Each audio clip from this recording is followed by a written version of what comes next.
You want to grow and build your real estate team, or maybe you want to start a real estate team. Well, in this video, Kelly and I are going to unpack the past 10 years of you and I building the #1 real estate team in Northeast Florida MLS, which has been such a journey. And we're hoping to help you avoid the time, the mistakes, the frustration, the stress, the gray hair, the wrinkles, the lost money. What else? Yeah, I think that's it. The time, the stress, the mistakes. Yeah. And so if we were to jump straight into it, to grow and build a real estate team, a major part of breaking through that artificial glass ceiling is letting go of control and delegating to other people to where you are not the bottleneck of the business. You say that like it's just so easy. Well, like we're just going to do that. Well, that's what we're gonna do. We're gonna do. And you teed me up because here's the thing: if you find yourself like if you're building and starting a team, you're a rainmaker. You're just great at real estate, and you're like, hey, more people means we're just gonna sell more homes. We're gonna go, go, go, and it's gonna be awesome. And you see the best in everybody, and that's a blessing and a curse because great players don't necessarily immediately translate to great coaches or great managers. And you just think that just out of sheer effort, you guys are going to crush it. And letting go of control, passing the ball to some other B player instead of an A player is what's necessary for you to break through. But you just said, well, it's so easy. Well, here's the thing. What's the alternative?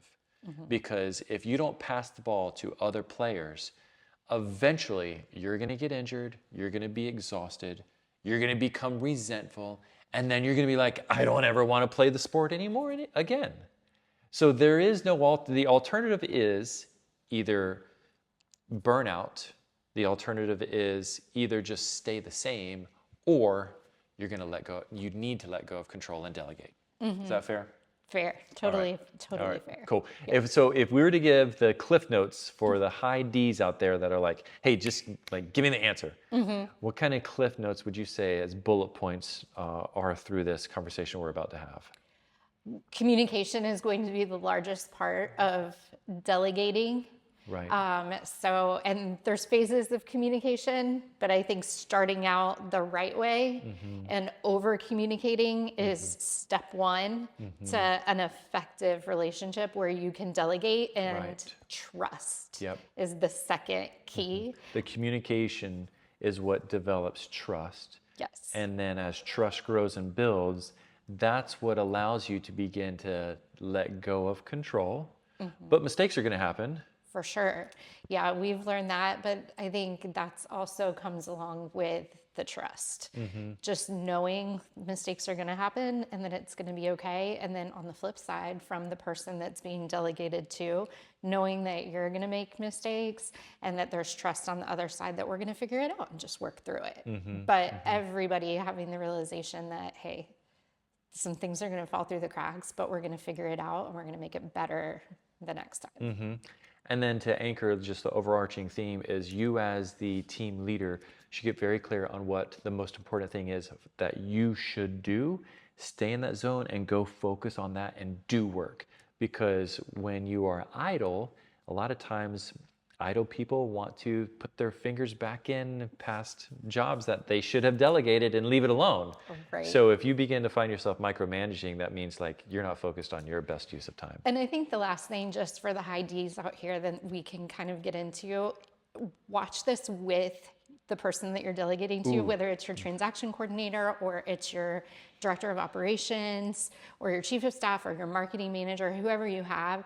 I would encourage you to watch this with them because the unlock for me was the difference between helping and taking ownership. And we'll get into that. But once you have that idea and the feeling of owning a role, that was really the key unlock for me, as then we were able to have like a really smooth, like pass off. Like we were able to pass the baton much easier when I had that feeling of ownership. How long did that take us to get to that point? Probably at least 6 to 9 months. Oh, I was thinking more like 18 months. Oh, no. Two different perspectives. Yeah, for sure. So why does delegating feel so hard when we know it's something that we need to do and we have this underlying like, okay, like in order to grow and scale, I have to delegate. And everybody tells me if I'm building a real estate team that I have to hire people. And so I feel like we all logically know this, but why does it feel so hard to just Yeah. delegate? It's new, so anytime something is new and different, it feels hard. When in fact, it's not hard, it's just different. And since it's new, that means that we need to equip ourselves, learn more, grow more through these type of conversations, through coaching, through books, podcasts, conferences. And so, yeah, it is hard if you don't equip yourself and you just fumble and stumble your way through. I think you're right. Like we hear the word delegate so often and it's just kind of like a word that we hear it and it almost doesn't even mean anything. Like, oh yeah, I just delegate. I'll just delegate. I'll just delegate. But you're right. There is a process to doing that and it can feel really uncomfortable at first if we don't know how to do that. Yeah. A big part of our identity is built on our job and our tasks. And I think you relate with this even more so than I did, because what delegating for me initially was, it was like empowering you to run all transactions. And that meant me to take a big step back from all the nitty-gritty details and paperwork and scheduling and all that kind of stuff. I don't think I necessarily had a big problem with delegating. It's different for each person because we're all wired differently. But you tell me, in the transactions, as you grew from the transaction coordinator and like admin to then the director of operations and hire, you had to hire, you had to delegate, train, equip, and then remove yourself and step away. Why was that so hard for you? Or was it even hard for you? Well, I think because it was extremely hard and I still catch myself. It's still extremely hard, but like, I think it was easier because transactions were kind of things that were like mosquitoes to you. So it's like, oh, I want to get rid of these things. But as I came in as the transaction coordinator or the director of operations and I'm building these things and I'm building out these systems and I'm running them and I see them working and it's really exciting. And then it's time to let it go and delegate that to somebody else. Almost like those were all your children. They're my babies, my systems, my processes. I was running it and I felt really successful in what I was doing. And then not that it's stripped away from you, but when somebody else begins to do this and it's now they are running it, it's the fear of like, well, gosh, if they're doing it and they're doing such a good job, did I ever do a good job with it? So like that's one side. Or if I let go of this and this is what I've been doing, now what am I going to do? Who is going to need me? Yeah. What's left for me to do? So it feels kind of lonely to let go of things that you've been so successful with. It makes me think that neither of us are there yet, but empty nesters. If your entire identity and life and focus and like meaning has been built on and for and around your kids, and then they leave, you're left with a lost identity and maybe kind of confused about your purpose. And so for real estate agents, if your identity and your fulfillment and your worth is like, I'm always there for my customers. Like great service means tons of communication, quick communication, accurate communication, and that like, I know the inner workings of everything. I have all the answers. So then to quote unquote, delegate that to a transaction coordinator, that's a big part of your heart and soul that then is removed, and you may think and feel that I'm not serving them at a high level like I used to. And they deserve great service. They deserve me. So Yeah. So that can be a total curveball. Right. So a lot of almost emotional stuff wrapped up in delegating. When we say, oh, well, I'll just delegate, it seems so easy. But there's a lot of emotion tied to it. I think that's what makes it so hard. So hard. And then nobody's going to do it exactly the way you will. And in our opinion, no one's going to do it as well as we will. So there's all of those pressures of like, oh, it's a downgrade. If I don't do it and someone else does it, then it's going to be a disservice to our customers. So, okay, but again, what's the alternative? Right. Are you just going to work more hours, work harder, try harder, and grow your business and serve more customers? Something breaks down. And pay somebody that you hired to not let them do what you hired them to do. Right. Yeah, you're right. So delegation is a process. It's not like a Yes. switch that you just like, oh, I'm just going to hire somebody and they're going to make all my problems go away. Right. And I think when somebody hires, so coming from systems and operations and the administrative role, I'm going to hire an admin and I'm going to give them all these things to do. And I know we've got some episodes planned on how to hire and what our exact process looks like, which I hope will be really helpful. But I think I see it, and a mistake that a lot of people make is I'm going to hire an admin and I'm going to give them all of my administrative tasks. And there's not really a whole lot of clarity around this is exactly what I need help with, and this is exactly what that's going to look like, and this is exactly how it's going to be laid out. Right. And a great question to ask is, what does success look like for this hire? That no one ever asks. Right. And so let's talk about other positions that people could be hiring as they're growing a real estate team. So that's admin. Right. Which I would stay away from using the blanket term admin. Right. What kind of admin? Because there's a lot of different kinds of admin, a lot of people that specialize or think in different ways. So be clear on what that looks like. So what could those be? It could be a transaction coordinator. I think that's typically the very first hire, administrative hire that a lot of people make. But transaction coordinator could be a director of operations. It could be an executive admin to help and that's kind of a catch-all, but a lot of personal stuff kind of falls under there too. Or maybe it's a chief of staff, maybe it's a marketing manager. Maybe it's a lead manager. An ISA, which kind of falls into sales a little bit. Maybe an agent sales manager. Yeah. So, but I think a huge mistake is thinking I need to hire somebody and then giving them bits and pieces of all of these different areas, because it's just going to make it so hard for that person to come in and It's get so started. hard. And it's like shame on us, because in our hot mess and chaos and place of pain, and we want to grow, we just throw somebody in like the deep end, and then they have to learn how to swim and sort it out. So I know we want to delegate tasks, but a big underlying theme of this whole thing is delegating ownership and outcomes. Yeah, I think that was the key unlock for me as I'm learning to delegate and as I was learning to come in and take tasks away from you.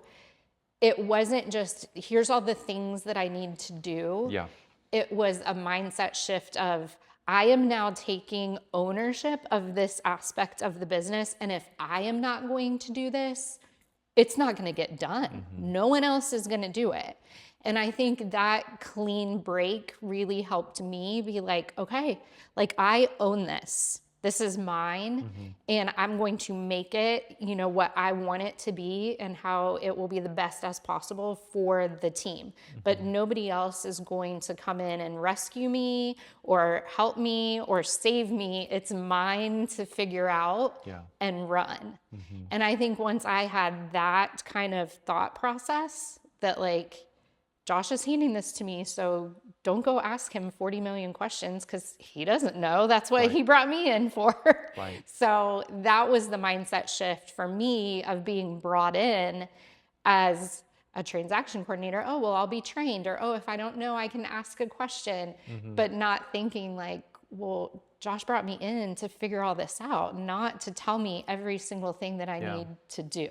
And we didn't know that at the time, just as we grew and kind of like my natural, the way that I'm wired, I think it forced us in a good way, maybe not so gentle way, but many times I know our token thing that I said, I need you to think, but that was just a way that I didn't know how to communicate of, I didn't hire you to do these tasks.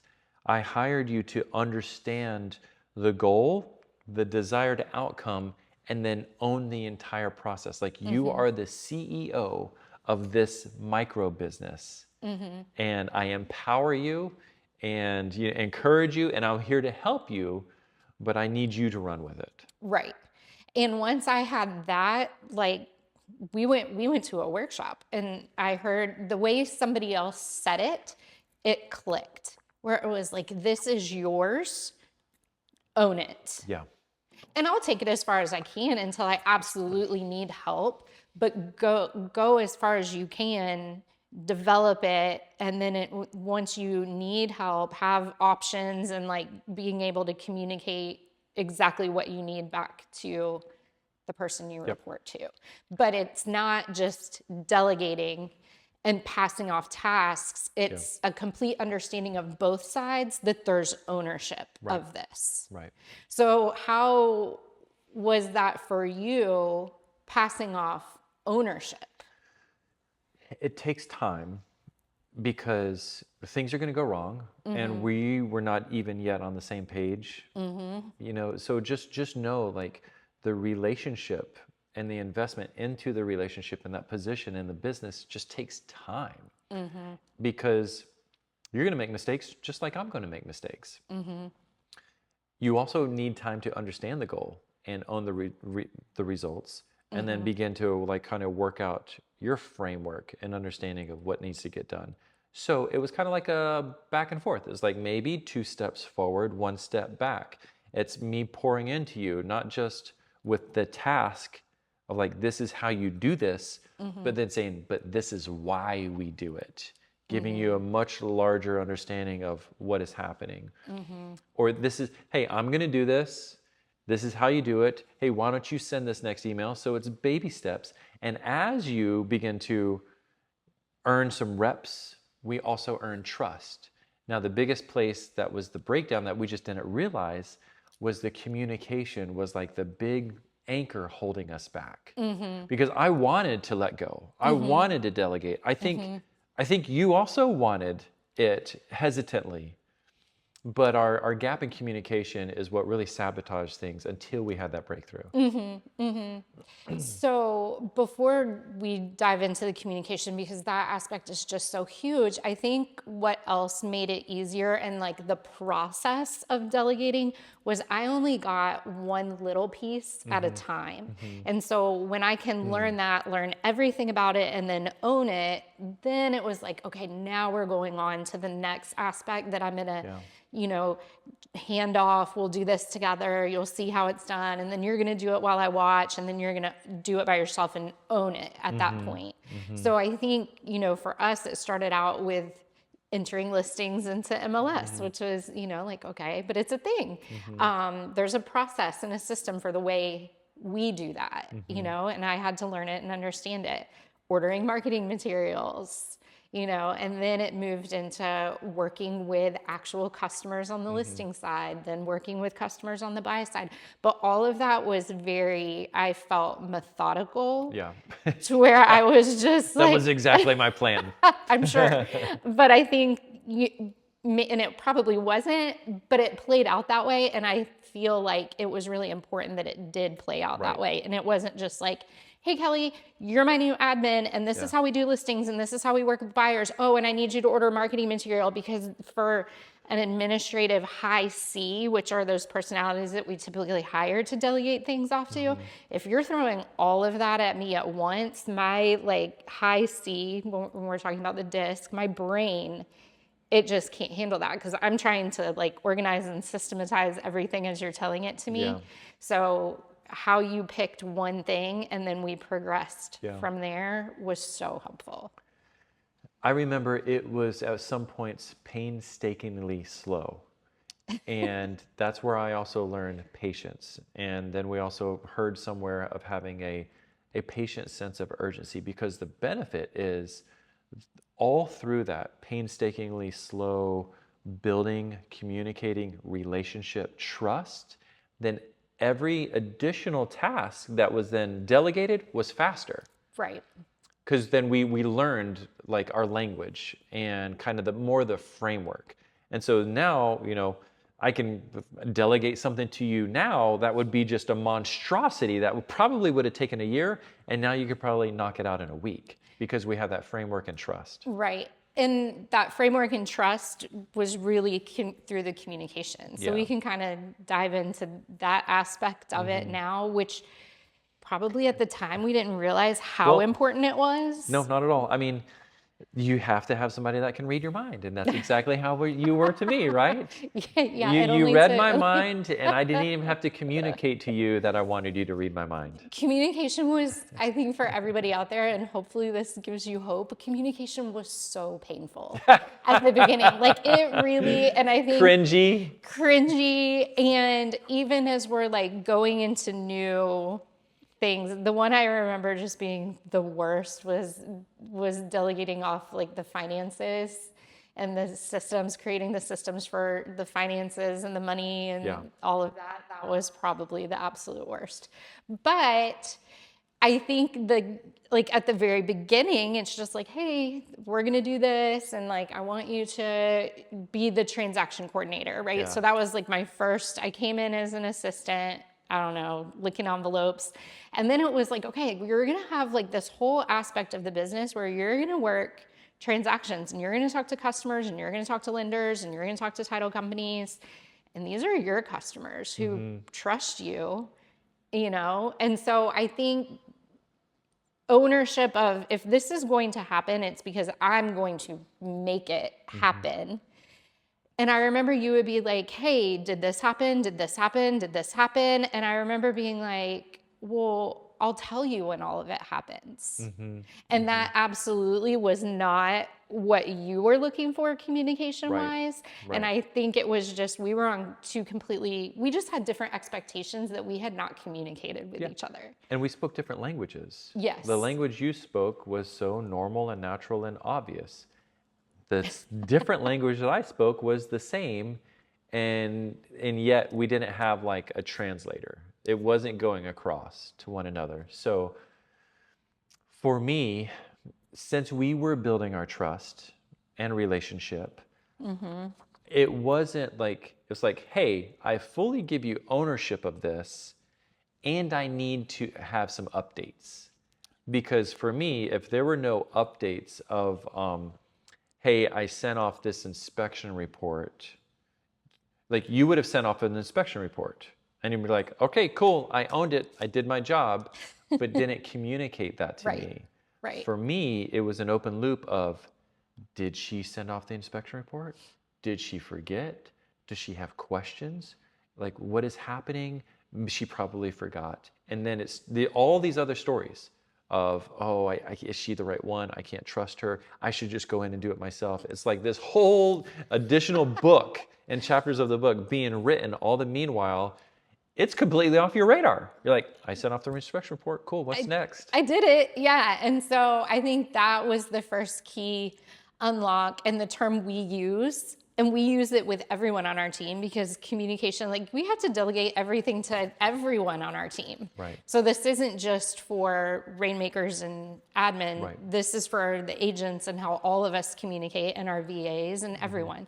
But we call it closing loops. Right. And I think when you explained that to me, it gave me a visual of like, okay, well, the inspection report went out and here we are, but I need to turn it back around and then kind of like put it back on you almost, like it was sent out. So the next thing is you're going to have to negotiate that when it comes back in and close the loop with me on how to progress. But I felt the difference when you were like, I need you to let me know what's happening. And if I had checked in, but there's no response back from somebody to just give you that update. Right. So it was over communication. Things that I was like. To you, it was over communication. Yes. To me, it was just right. Okay. Because for me, I was like, did she send it out? What blah, blah, blah. If you just reply back and like, hey, it's just a quick text. Hey, just want to let you know, send out the inspection report. Perfect. For me, now I can take that. The loop has been closed, and now it's off of my radar completely. And I was like, okay, I just needed an expectation of what ideal communication looked like and sounded like. Yeah. Because once I had that, okay, like I'll tell you all day. I'll tell you all the things that I do all day because Right. I want people to know how much work I've done all day. Yeah. So, but once that expectation was in place, Yeah. it was much easier for me to be like, okay, this is what this looks like. I'll just hand that, like I can do that. Yeah, because I could also see if you're like, well, he wants me to own it, well, therefore I don't want to bother him with the little nitty gritty through the process. But this was only for a time. And so the other part of our communications was whenever I come in with all my ideas or initiatives or like, hey, I need you to do this or let's do this, it's you documenting them in some place that I know is going to be saved and compiled.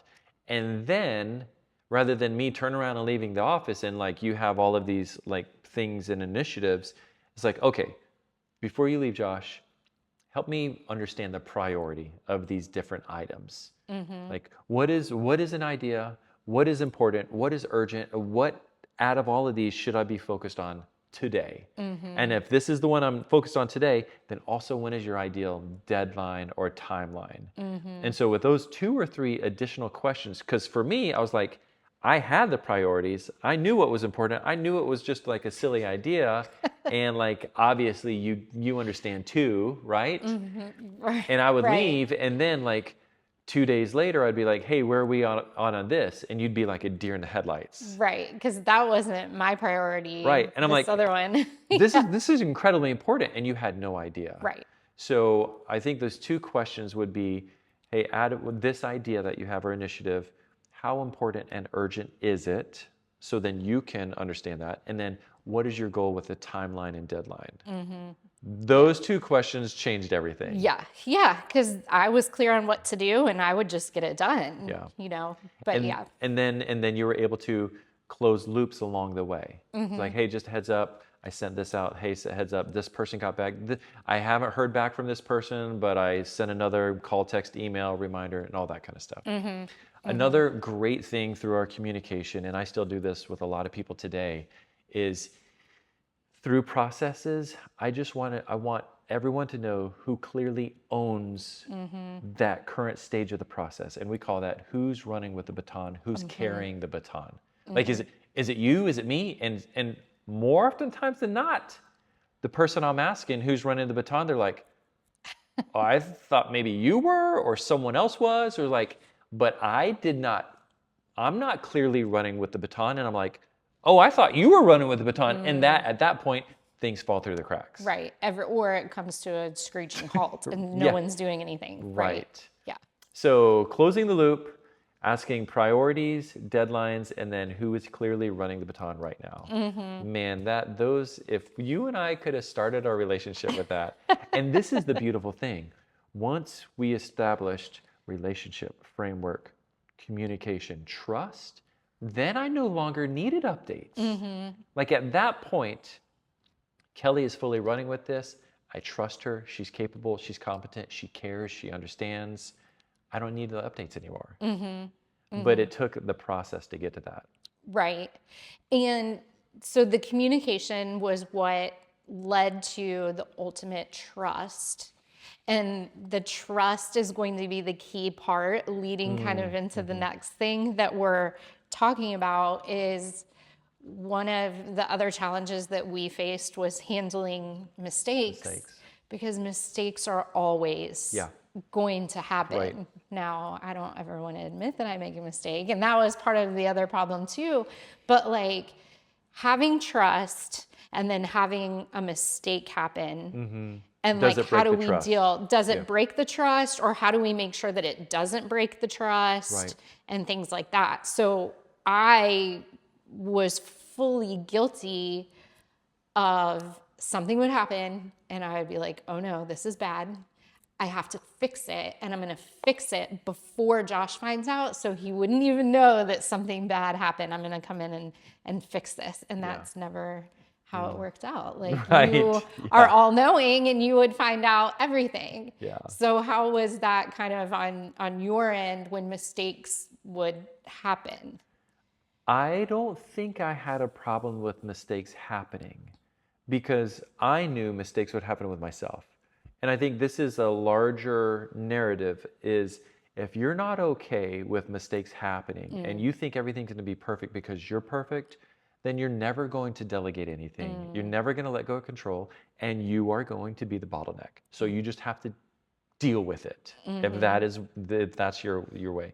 For me, oh, you know what? And this is a big thing. I think you thought that making a mistake was a reflection of Kelly Melody, and it was you personally failing. I don't know that I thought that way, but I knew mistakes would happen. I just wanted somebody to own the mistake and fix the process so it didn't happen again. And so when I would find out like a mistake was happened or a ball was dropped or something was forgotten, I would have to like tactfully bring it up to you, careful not to set off any defensiveness. And it seemed like you would backpedal really quickly to like shift blame or shift responsibility or be like, hey, I did my part, that was outside of my control. Right. When in fact, and then I would just ask more questions. You would get more defensive. We would get awkward. And then maybe we wouldn't talk to each other for a half a day until it's just like, look, I'm not attacking you. But like, there is a responsibility and someone needs to own it. And the most mature way is for us to own everything. And you definitely did. You don't like being responsible or owning things that are outside of your control. 1,000%. Yeah. Like if I own something, I'm going to own it. But if somebody outside of that messes it up, like that's your fault. Like that's not my fault. So yeah, fairness and blame I have personal issues there for sure. But I can totally see when I wouldn't be forthcoming with this happened, how it would start to eat at that trust that had been developed. Like, oh, this is really good. Kind of like you said earlier, 2 steps forward, but here comes the 1 step back. Because when something would go wrong, we're now off communication. So, and I didn't like the questions or like trying to get to the root of the problem because I felt it was personal. But we then, somebody said, I don't remember what it was, it's not the person, it's the systems. Like anytime anything fails, it comes back to the system. But I quickly realized Josh isn't gonna leave me alone if I just say, this is like, hey, this is wrong. This is how I'm gonna fix it. And this is how I've updated the system. And this is how it's never gonna happen again. And once I realized, hey, if I stop hiding this and I just tell Josh like, hey, we have an issue, this is what it is, this is what I'm doing, I'll let you know once I've made progress. I'm like, you totally left me alone. She's owning it. That's called ownership. And I think ownership is the good and the bad. Like I want to own the good, but I didn't want to own the bad. But owning the bad was what took things forward even faster. So, but that's really hard for somebody who is a recovering perfectionist or wants things to be very in order and work systematically and easily. But yeah, like that, I didn't realize that hiding those things was kind of eroding the trust that was built.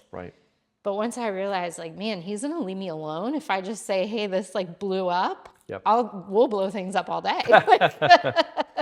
So our next kind of sub point here is, when do you actually know that you can let go? And for me, it's owning everything. So like you just said, owning the mistakes, you got it, and you have a plan moving forward. I don't have to be involved or micromanage. I can let go. So letting go happens gradually. It's this everything that you're building on top. Where have we seen other agents sabotage delegating and giving ownership to someone that they hired to own a role, and then they undercut it and sabotage the whole process? I mean, I see it a lot when just being in groups with other transaction coordinators and seeing they're hired to do this, but the agent will come in and take pieces back. And it's really hard for an admin to have this role and say it's somebody who really wants to own it and they have the capacity to own it. When somebody comes back in and takes little pieces randomly, it's really hard to put together a system and own something when you don't know if somebody is going to come back in and touch something that you have done in the past, but now you're not doing it this time. Yeah. So I think letting go means letting go. Don't come back and touch it or change things once you have kind of established, hey, you're now owning this. Yeah. Because once you come back in, people are, it starts to confusing. feel, it's confusing and it feels undermining for somebody that it had been handed off to previously. And I feel like that kind of erodes trust on the other side for Right. the person that you're delegating to. If you start to take things back, it's like, well, gosh, like now I don't trust you and now I don't know what I can do and what I can't do. And you've just made the process even longer. Yep. You're right. So many analogies come to mind. You know how I think. And I'm thinking like, if you're like training a toddler or training a puppy, like you've got to stay consistent. And while you want to love the little puppy, and if you're training the puppy not to jump on you, and it's like, oh, but he's so cute, and right now tonight I'll let him jump on me or sit on my lap, or if the grandparents or anybody's like, no candy before bed, and then you do it once, like it completely shatters expectations, and now the little puppy or the little toddler is completely confused. And it's like you've really taken a big step back. So we call it a clean break. It's like, okay, when the time is right, and we all will agree the time is right, here's the clean break. Now, this is really tricky for real estate agents because especially with the transactions or anything, it's like we want to close the loop immediately. And it's like, oh, I can send off for this signature just real quick and be done with it. And that makes my life easier because I don't have to worry about it. But if you send off a signature and you've empowered your transactions coordinator to do that, and then they see that you did that, and you're like, oh, and I uploaded it in the files too. Now they're like, what kind of emotions go through? I'm sure there's all types of emotions that go through if you weren't expecting that. What are some emotions that you would think? Well, I'm going to go back to being a baby TC. And if somebody did that, I would be like, oh, thank you. That just made my job so much easier. And so now I'm going to kind of expect that they're going to do that from now on. So now I'm not fully owning my role because I'm going to hand this back to you that you had previously handed off to me. Right. And that's not going to go well because the next time someone's going to expect me to do that, but you did it last time. Right. So confused. Yeah. So now we didn't follow the system and now I'm confused. You're confused. Now expectations have changed. The next day, the puppy comes up and he like goes to jump in the lap and like gets scolded, and the puppy's like, "What are you talking about? Like you just let me jump in your lap yesterday. What's changed? And like, is it my fault? Is it your fault?" And it's completely like paralysis. Right. Or if somebody were to do something, and it's like, "Oh gosh, well, did they not think that I could do that?" Yeah. Did I mess up last time? Is Right. that why they're doing it this time? So now I'm questioning my skills and it's a lack of confidence. Yeah, you're right. Which we didn't really talk about, but ownership is like, when I felt a sense of ownership, I had a sense of confidence that I know this and I can do this. But if you're going to take pieces back that from undermines me. you. Yeah. Yeah. But for the agent, it's like, oh, no big deal. I'll just do it very quickly. Well, in those 2 or 3 minutes of very quickly, you're doing a lot more damage. Right. Or like, oh, this is really hard and I haven't trained them on this. So I'll just do it really quick. Instead of like teaching a lesson so that they can handle it next time, even if you're like, oh, this is one off and like this never happens. It's about to happen always 10 times one-offs. now. Yeah. Right. But those one-offs, just taking the time to explain it to somebody and be like, walk them through the process and help them have a new understanding, because like that will give them confidence, will empower them to be able to handle it the next time it rolls around, which may be 5 years from now, but next time they'll know exactly what to do. Even if it never does happen again, they just learned something and they built their knowledge base, and maybe they can use that to solve a different problem in the future. Right. But yeah, taking things back from somebody is very confusing. Yeah. And so that could also, checking in is another form of micromanagement. And there's a difference between training, coaching, and micromanaging. Micromanaging, in my opinion, is checking in because maybe there's not that trust or confidence in the person. And that's got to do a toll on your confidence as well. Yeah, Like, why or is Josh micromanaging me on this? right, or checking in to feel like you want to try to catch somebody out. Yeah. Like I know they didn't do this, so now I'm going to ask them about it because I know they didn't, and maybe that will go make them. It's like a passive That aggressive never, thing. yeah, it turns out. Yeah, so I feel like that's kind of also how it can be interpreted. Like, well, they know I didn't do it, and now they're asking me. Like, that's not going to end well or build trust. The last thing that we say often is slow down to speed up. And that's why, for agents and team leaders, when you find yourself saying, this is new, this is different, I'll just do it myself, that's when you should say, no, I'm going to slow down. I'm going to train, equip, and coach this position so they can fully own it in the future. Slowing down is really painful and really hard. But if you slow down and do that each time, then you can speed up and be completely hands off. And I think that's a thing too. If you're going to hire somebody and bring them on, or you're going to delegate something new to somebody who's already been on your team, allocate time. Allocate more time than point. you think is like actually necessary to make sure that they can fully own the role. But it is going to take time. And the second thing, there's never a good time. Like everyone is always really busy. Right. So don't put it off because you think, oh, well, I'll just wait until next month because things will slow down. Things will probably ramp up. So and it's only going to get worse if you wait. So I know you were fully in production. There were only 2 agents when you brought me on, and training a transaction coordinator isn't, especially without any real estate experience at all. Right. Like that's not an easy thing or a quick thing that happened in just 1 week. Right. I mean, it was like 6 months of, And 10 years later, here we are. Right. Like, what a worthwhile investment. Right. But no, it's going to take time, and it's going to take more time than you think. And there's never a good time. So just do it. Yeah. When you're investing in your people, as long as you hire the right people, I think I saw Steve Jobs say something like this: measure the investment in your person over the course of their career with you rather than that moment in time. Because you could be like, oh man, a half day on a Monday, like this is like brutal. But that half day on a Monday that I invested in you 10 years ago has like more than paid off. Right. Like, what great perspective. Right.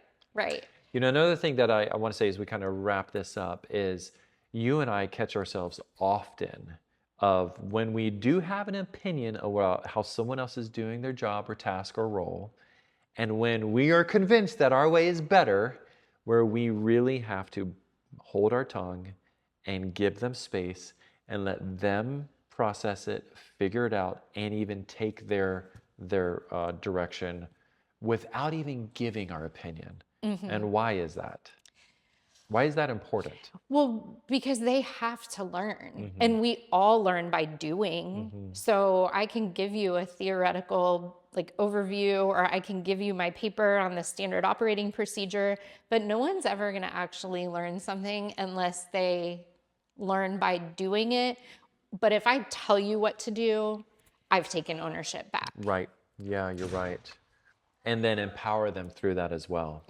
Yeah. I think what's hard too is seeing the way it's going to go, and you're like, oh, this isn't going to end well, or this is going to take a really painful turn.